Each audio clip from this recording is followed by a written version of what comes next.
তোমাদের জন্য একটা দারুণ সুখবর, পোস্ট অফিসের তরফ থেকে নতুন নিয়োগ বিজ্ঞপ্তি 2024। এখানে কিছু ইম্পর্টেন্ট আপডেট কিন্তু অফিসিয়ালিভাবে প্রকাশিত হয়েছে।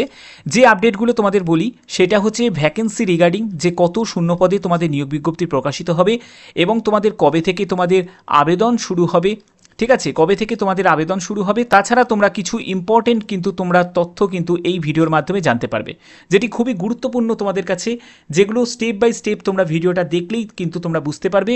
তো প্রতিটি ইনফরমেশন পাওয়ার জন্য অবশ্যই ভিডিওটাকে স্কিপ করো না, কমপ্লিটভাবে দেখো যদি তোমরা কমপ্লিট ইনফরমেশন চাও। কারণ এই ভিডিও দেখার পরে আমি কনফার্মভাবে বলতে পারি পোস্ট অফিসের নতুন নিয়োগ বিজ্ঞপ্তির ব্যাপারে তোমরা কমপ্লিট একটা ধারণা কিন্তু পেতে চলেছো। বন্ধুরা, আমি স্লাইডটা ওপেন করে নিয়েছি। Post office new recruitment 2024। তোমাদের যে পোস্টগুলোতে নিয়োগ করা হচ্ছে সেটা হচ্ছে জিডিএস, বিপিএম এবং এবিপিএম। এখানে তোমাদের টোটাল যে শূন্যপদ সেটি 35,000 মতো তোমাদের টোটাল যে শূন্যপদের নিয়োগ বিজ্ঞপ্তি প্রকাশিত হবে। এর জন্য অফিসিয়াল ডেটা কিন্তু প্রকাশিত হয়েছে। অফিসিয়াল নোটিশটার মধ্যে কি বলা হচ্ছে সেটাও কিন্তু তোমাদের দেখাবো। স্টেপ বাই স্টেপ দেখো, সব কিছু ইনফরমেশন তোমরা পাবে এই ভিডিওর মাধ্যমে। এখানে যারা মেল ক্যান্ডিডেট তারাও আবেদন করতে পারবে, আবার যারা ফিমেল ক্যান্ডিডেট তারাও কিন্তু আবেদন করতে পারবে। এখানে তোমাদের কোয়ালিফিকেশানটা তোমরা জানোই যে কোয়ালিফিকেশান হচ্ছে মাধ্যমিক পাস। তুমি যদি মাধ্যমিক পাস করে থাকো তাহলেই কিন্তু তোমরা আবেদন করতে পারবে। এখানে তোমাদের আবেদন শুরু কবে থেকে? 15ই জুলাই 2024 থেকে তোমাদের আবেদন শুরু। এই ব্যাপারেও তোমাদের একদম অফিসিয়াল ইনফরমেশন দেবো এবং নোটিশটা তোমাদের দেখাবো, যেখানে তোমাদের বিস্তারিত এটা বলা হয়েছে। তো চলো পরবর্তী স্লাইডে চলে যাচ্ছি। পরবর্তী স্লাইড দেখতে পাচ্ছ যে শূন্যপদ সত্যিই কি 35,000 বেরোবে। তো চলো এর জন্য যে অফিসিয়াল যে নোটিশটা প্রকাশিত হয়েছে আমরা সেই নোটিশে আগে চলে যাই। একদম অফিসিয়াল যে নোটিশটা আমি ওপেন করে নিয়েছি, যেটা প্রকাশিত হয়েছে পোস্ট অফিসের তরফ থেকে 1 জুলাই 2024। তো এই নোটিশের মধ্যে কি কি ইম্পর্টেন্ট যে তথ্য দেওয়া হয়েছে সেই ব্যাপারটা আমরা জানবো।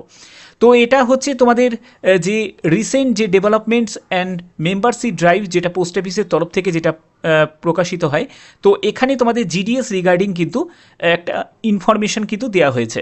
তো এই জিডিএস সংক্রান্ত যে ইনফরমেশানে তোমরা দেখতে পাচ্ছ যে এখানে বলা হচ্ছে যে অনলাইন অ্যাপ্রুভাল ফর সাম 11,000 মানে 11,000 শূন্যপদের যে ট্রান্সফার হবে। অর্থাৎ যে তোমরা জানো অনেকেই আছে যারা ধরো দূরে কোনো পোস্ট অফিসে হয়তো সে চাকরি পেয়েছে, এবার সে চাইছে যাতে আমি ঘরের কাছে যে পোস্ট অফিস আছে, মানে আমাদের লোকেশানে যে পোস্ট অফিস, সেই লোকেশান পোস্ট অফিসে আমি ট্রান্সফার নিতে চাই। তো এই ট্রান্সফার নেওয়ার জন্য 11,000 যে ট্রান্সফার সেটা কিন্তু ইস্যুড হয়েছে। তো এবার যারা নতুন বিজ্ঞপ্তি খুব দ্রুতই কিন্তু প্রকাশিত হবে। তো সেই জন্যই এখানে বলা হচ্ছে যে রিক্রুটমেন্ট টু সাম 35,000 মতো post GDS is going to be made soon. অর্থাৎ 35,000 মতো তোমাদের শূন্যপদের নতুন নিয়োগ বিজ্ঞপ্তি কিন্তু খুব শীঘ্রই কিন্তু প্রকাশিত হবে। অর্থাৎ একদম অফিসিয়ালিভাবে কিন্তু এটা জানিয়ে দেওয়া হয়েছে। যদি কোনো পরিবর্তন না করে তাহলে কিন্তু তোমরা 35,000 মতো শূন্যপদ তোমরা দেখতে পাবে। ঠিক আছে, তো আশা করি তোমাদের এই জায়গাটা তোমাদের বোঝাতে পেরেছি। ওকে, তো চলো পরবর্তী আমরা স্লাইডে আবার ফিরে যাচ্ছি। দেখো তোমাদের এজ লিমিট কি প্রয়োজন। যারা এখানে আবেদন করবে তাদের জন্য বয়স যেটা আছে সেটা হচ্ছে 18 থেকে 40 বছরের মধ্যে তোমার বয়স হতে হবে। এবার তোমার একটা প্রশ্ন জাগতে পারে যে স্যার বয়সটা কি হিসাবে ক্যালকুলেট করা হবে, অর্থাৎ কোন ডেট হিসাবে ক্যালকুলেট হবে, 1/1/2024 হিসাবে না 1/7/2024 হিসাবে। দেখো সেটা ডিপেন্ড করছে, কিন্তু এখানে তোমরা দেখতে পাচ্ছ যে last date submission of application, অর্থাৎ তোমাদের যে আবেদন কবে থেকে শুরু হচ্ছে 15ই জুলাই থেকে। ঠিক আছে, এবার এই 15ই জুলাই থেকে এবং সেই আবেদন কিন্তু চলবে ধরো আগস্ট থেকে মতো, তোমাদের কিন্তু আগস্ট মাস পর্যন্ত কিন্তু আবেদন চলবে। সেটা আগস্ট হতে পারে বা সেপ্টেম্বর হতে পারে, যাই হোক না কেন সেই ডেট অনুযায়ী কিন্তু তোমাদের 18 থেকে যদি 40 বছরের মধ্যে তোমার যদি বয়স হয়ে থাকে, তুমি যদি একজন জেনারেল প্রার্থী হয়ে থাকো বা ইডাব্লিউএস প্রার্থী হয়ে থাকো তাহলে তোমরা আবেদন করতে পারবে। এবার তুমি যদি ওবিসি প্রার্থী হয়ে থাকো তাহলে তোমার বয়স 18 থেকে 43 বছর থাকছে, আর তুমি যদি এসসি এসটি প্রার্থী হয়ে থাকো তাহলে তোমার বয়স 18 থেকে 45 বছরের মধ্যে হলে তোমরা আবেদন করতে পারবে। ওকে, তো চলো পরবর্তী স্লাইডে চলে যাচ্ছি। পরবর্তী হচ্ছে এডুকেশন কোয়ালিফিকেশান। দেখো এডুকেশন কোয়ালিফিকেশানে যেটা প্রয়োজন সেটা হচ্ছে তোমাদের মাধ্যমিক পাস। তুমি যদি মাধ্যমিক পাস করে থাকো এবং মাধ্যমিকে যদি তোমাদের অন্যতম সাবজেক্ট ইংলিশ এবং ম্যাথামেটিক্স যদি হয়ে থাকে তাহলে অবশ্যই তোমরা কিন্তু আবেদন করতে পারবে। পরবর্তী আর একটা কিন্তু কন্ডিশন যেটা দেওয়া হয়েছে, যেটা কিন্তু তোমাদের কিন্তু যে জায়গায় তোমরা সিলেক্ট করবে অর্থাৎ যে পোস্টাল সার্কেল সিলেক্ট করবে বা যে ডিভিশন তোমরা সিলেক্ট করবে সেটার ক্ষেত্রে কিন্তু এটা মাথায় তোমাকে রাখতে হবে, অর্থাৎ লোকাল ল্যাঙ্গুয়েজ। যে লোকাল ল্যাঙ্গুয়েজ অর্থাৎ তোমার লোকাল ল্যাঙ্গুয়েজ হচ্ছে বাংলা, ঠিক আছে, তোমার লোকাল ল্যাঙ্গুয়েজ হচ্ছে বাংলা। তোমার সেকেন্ডারি মানে মাধ্যমিকে কিন্তু তোমাদের সাবজেক্ট হিসাবে কিন্তু বাংলা থাকতে হবে, ঠিক আছে। অর্থাৎ তুমি চাইলেই কিন্তু আদার স্টেটে কিন্তু আবেদন করতে পারবে না, মানে সাউথ বা নর্থ বা যে কোনো জায়গায় কিন্তু আবেদন করতে পারবে না। সেখানকার হয়তো ল্যাঙ্গুয়েজ তুমি জানো, কিন্তু আবেদন করার জন্য তোমাদের বাধা এই জায়গাটাই আসবে যে তোমাদের বাংলা কিন্তু অন্যতম সাবজেক্ট হিসাবে থাকতে হবে, ঠিক আছে, মাধ্যমিকে। আচ্ছা, এখানে দেখো তোমাদের আদার কোয়ালিফিকেশান হিসাবে কী কী বলা হয়েছে। আদার কোয়ালিফিকেশান হিসাবে তোমাদের বলছে নলেজ অফ কম্পিউটার। তো কম্পিউটার নলেজ হিসাবে দেখো তোমাদের 3 মাসের সার্টিফিকেট প্রয়োজন, না 6 মাসের সার্টিফিকেট প্রয়োজন, না 1 বছরের সার্টিফিকেট প্রয়োজন, এটা কিন্তু কোনো রকমভাবে মেনশন করা নেই, বা ডিপ্লোমা কি সার্টিফিকেট কী লাগবে সেটা কিন্তু মেনশন করা নেই। এখানে বলা হয়েছে যে নলেজ অফ কম্পিউটার, অর্থাৎ কম্পিউটারের বেসিক তোমাদের নলেজ কিন্তু থাকতে হবে। এরপরে দ্বিতীয় যেটি আছে সেটি হচ্ছে তোমাদের সাইকেলিং, অর্থাৎ তোমাদের সাইকেলের কিন্তু তোমাদের নলেজ থাকতে হবে, সাইকেল চালানোর জ্ঞান থাকতে হবে। তো এই ব্যাপারে একটা মানে অনেকে আমাকে কমেন্ট করেছিলে যে স্যার আমি তো সাইকেল চালাতে জানি না, তাহলে আমি কি করব। আমি একটা কথা বলবো, তোমরা আবেদন করো, ঠিক আছে, আবেদন করো। আবেদন করার পরে অনেকটা কিন্তু তোমরা সময় পাবে, কারণ প্রথমে তোমাদের এই আবেদন জমা পড়বে, তারপরে কি হবে সেই সব ডকুমেন্টগুলোকে মানে অ্যাপ্লিকেশনগুলোকে স্ক্রুটিনি করা হবে, তারপরে সিলেক্টেড ক্যান্ডিডেটদের তাদের মানে লিস্ট টাঙানো হবে, ডিভি হবে। তো অনেকগুলো স্টেপ আছে, এই ডিভি পর্যন্ত আস্তে আস্তে তোমাদের কিন্তু প্রায় 2025-এর দিকে কিন্তু চলে যেতে পারে। তো সেই ক্ষেত্রে তোমাদের কিন্তু অনেকটা কিন্তু সময় আছে, এই সময়ের মধ্যে তোমরা সাইকেল তোমরা কিন্তু অনায়াসে শিখে যাবে, কোনো চাপের ব্যাপার কিন্তু নেই, ঠিক আছে। তো চলো পরবর্তী স্লাইডে চলে যাচ্ছি। পরবর্তী হচ্ছে তোমাদের বেতন।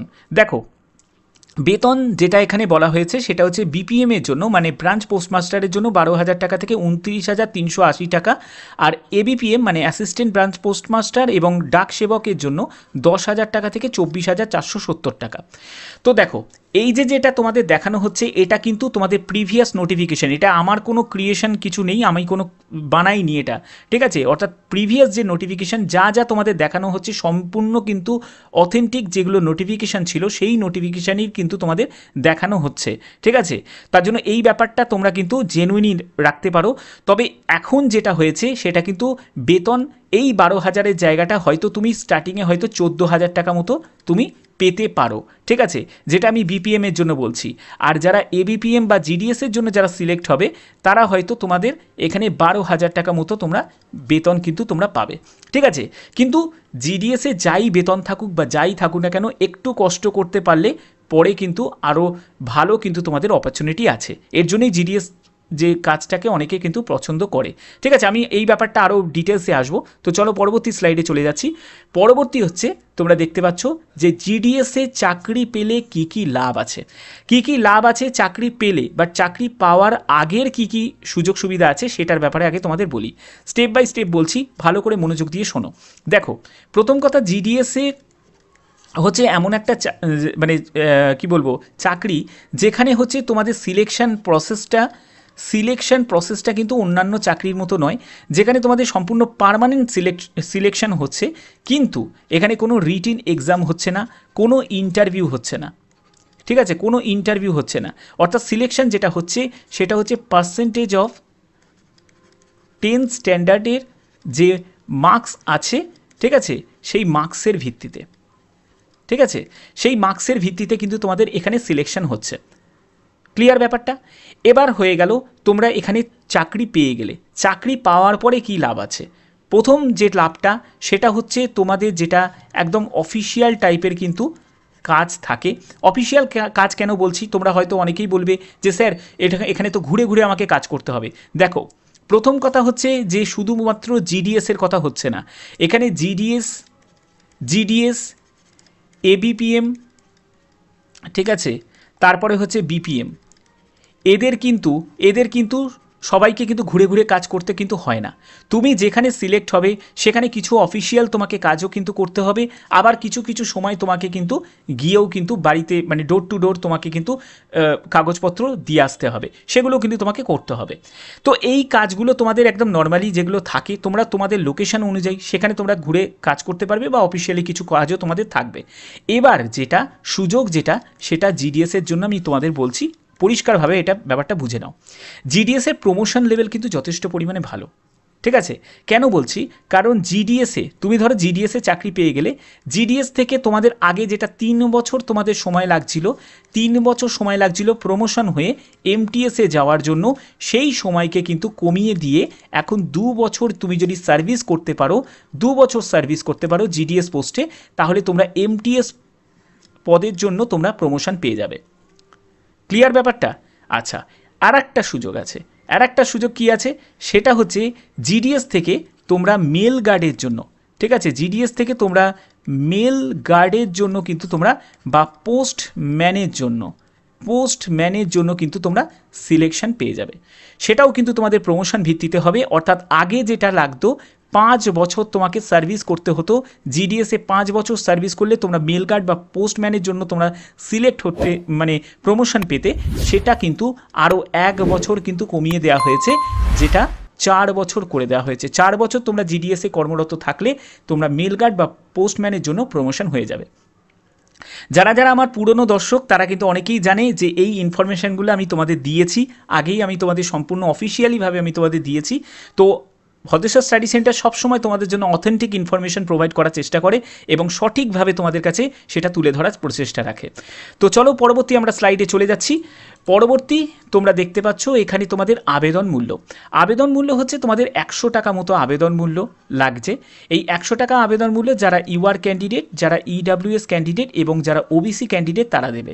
এসসি এসটিদের দিতে লাগছে না, পিডাব্লিউবিডিদের দিতে লাগছে না এবং ফিমেল ক্যান্ডিডেটদের দিতে লাগছে না। আমি একটা কথাই বলবো, যাই কাট অফ যাক বা যেটাই যাই হোক না কেন, তোমরা প্রত্যেকে কিন্তু আবেদন কিন্তু করো, কারণ আবেদন করলে তোমাদেরই কিন্তু বেনিফিট আছে, কারণ হতেই পারে যে তোমাদের সিলেকশন কিন্তু হতে পারে, ঠিক আছে? সেটা বিভিন্ন দেখো কাট অফ রিলেটেড আলাদা কিন্তু ভিডিও আসবে।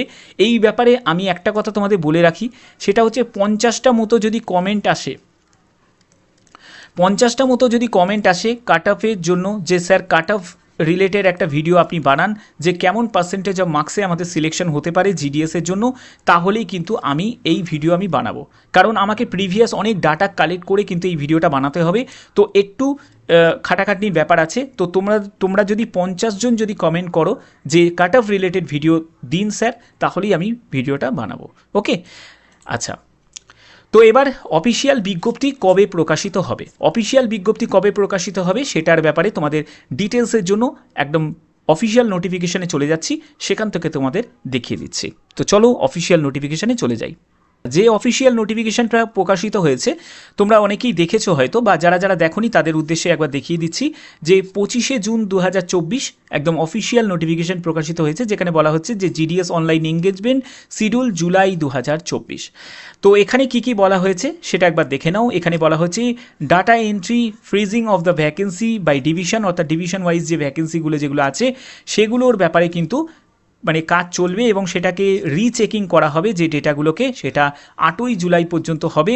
এবং অ্যাপ্রুভাল সার্কেল, মানে তোমরা জানো যেহেতু সার্কেল ওয়াইজ যেহেতু ভ্যাকেন্সি বেরোবে, তো এই ডিভিশন থেকে কিন্তু বিভিন্ন সার্কেল ওয়াইজ যে ভ্যাকেন্সিগুলো কিন্তু যাবে। তো এখানে তোমাদের সেই প্রসেসটা চলবে 9ই জুলাই থেকে 10ই জুলাই, অর্থাৎ তোমাদের ইস্যু অফ অনলাইন নোটিফিকেশান যেটা তোমরা দেখতে পাবে 15ই জুলাই থেকে তোমাদের আবেদন শুরু হবে। একদম অফিসিয়ালভাবে কিন্তু প্রকাশিত হয়েছে, অর্থাৎ এই ব্যাপারে কিন্তু আর কোনো সংশয় কিন্তু রইল না যে নতুন ভ্যাকেন্সি বেরোবে। শুধু দরকার তার জন্য তোমাদের শুধু ফর্ম ফিল আপ করবে এবং তোমাদের যাবতীয় তথ্য আমি দিয়ে দিয়েছি।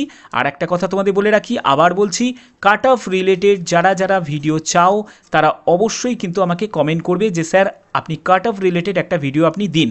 50টা যদি কমেন্ট আসে, ঠিক আছে, 50টা যদি কমেন্ট আসে যে কাট অফ রিলেটেড ভিডিও আমার চাই, ঠিক আছে, তাহলেই কিন্তু আমি এই ভিডিও কিন্তু বানাবো তোমাদের জন্য একদম, কারণ প্রিভিয়াস যতগুলো ডেটা আছে সেই ডেটাগুলোকে কালেক্ট করে কিন্তু একটা কাট অফ রিলেটেড ভিডিও আমাকে বানাতে হবে। তো তার জন্য 50 জন যদি কমেন্ট করো তাহলেই কিন্তু এই ভিডিওটা তোমরা দেখতে পাবে কাট অফ রিলেটেড, একদম কমপ্লিট একটা ভিডিও, যেটা জিডিএস 2024-এর